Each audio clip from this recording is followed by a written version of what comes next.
ఎర్ర నేత్రములు కలవాడు అయిన రాముడు నేనిక్కడ రావణుని గృహంలో ఉన్నట్లు తెలుసుకుంటాడా? తెలియదేమో. తెలియకపోబట్టే ఇంకా రాలేదేమో రాముడు. రాముడికి నేను ఇక్కడ ఉన్నట్టు తెలియదు. ఒకవేళ తెలిస్తే ఎందుకు ఆగాడు రాకుండా? తెలియకపోవచ్చు అని మనస్సులో సీతాదేవి అనుకుంది. యది నామ ససూరో మాం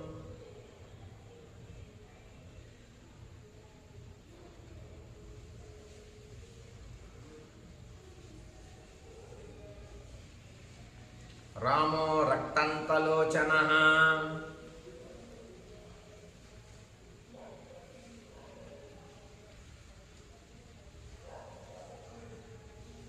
జానీయాద్వర్తమానాం